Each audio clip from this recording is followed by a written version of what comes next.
Hey everybody, Brian Daddio here, founder of TurboStrap.com and TurboRoster.com. Here at the headquarters in New York City of TurboStrap, just wanted to give a shout out to everybody using the TurboStrap. Thank you so much. We love the feedback. We do love and appreciate all the suggestions that you've made and making it so wonderful for us to actually develop. We're really trying to bridge the gap between fitness professionals and end users through wearable technology.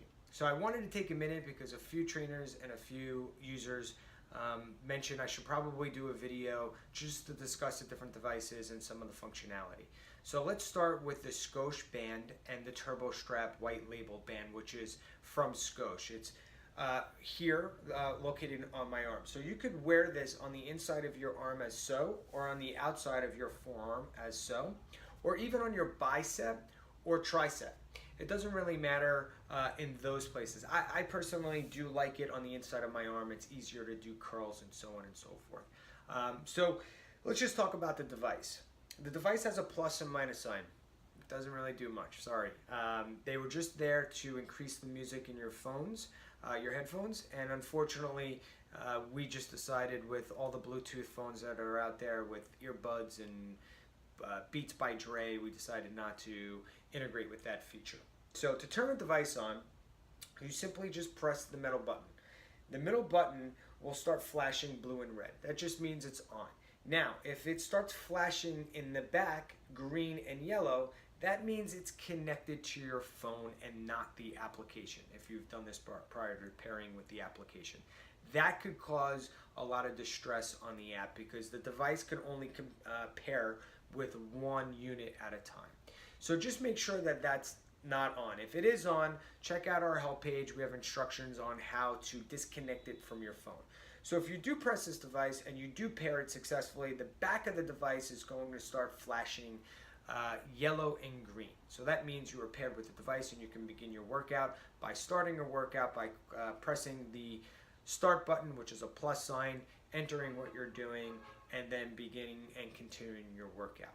Now, for Apple iOS users, you could leave your phone and you can go anywhere you want. It allows and picks up your data even if you're not near your phone. However, when you do come back, wait a few seconds. See your heart rate either fluctuate up or down to ensure that you're connected back in before you click stop.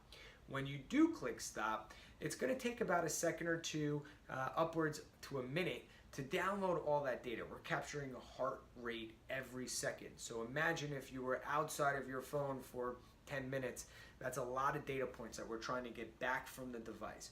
So once you click stop, it's going to take a few minutes, but once you see a boom screen, you will notice that the device is successfully saved.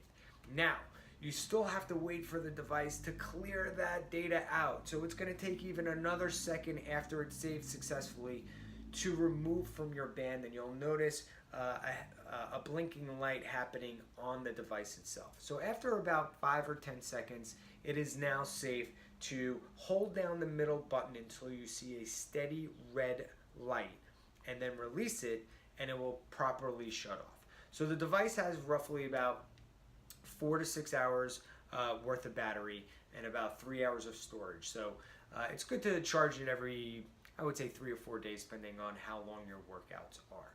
Now for Android users, unfortunately, you do need to be near the phone at all times in order for it to record. If you do step out, we do have a 10-second buffer. So if you go out of range or your Bluetooth does get disrupted, if you come back within 10 seconds, it will begin recording again. So that is a feature that we did build out. Unfortunately, Android has some limitations and we were not able to build that function out. Now, we do integrate with other devices. So before I move on, if you do have any questions or you do have complications happening, please email help@TurboRoster.com. These devices are remarkable, but they are also very finicky. So there are things that do go wrong, charging things, even with all the Bluetooth devices and Wi-Fi and applications and Apple and Android constantly making updates. It's very hard for us to kind of forecast what's going to happen. So if there is an issue, please just email us. We love to hear, good or bad, what's happening out there so we can respond as fast as possible. I'm going to show you two other devices and then the Apple Watch. The other device that we integrate with is a Mio. A Mio is a wrist device that you can wear on your wrist. You would simply just click both ends of the device, go to the application, swipe to Mio, click pair, and then this device will actually track your heart rate as well. It is also necessary for both iOS, Apple users, and Android to stay within range. It does not have storage capability on this device. So that is something that you definitely should be aware of if you use the Mio.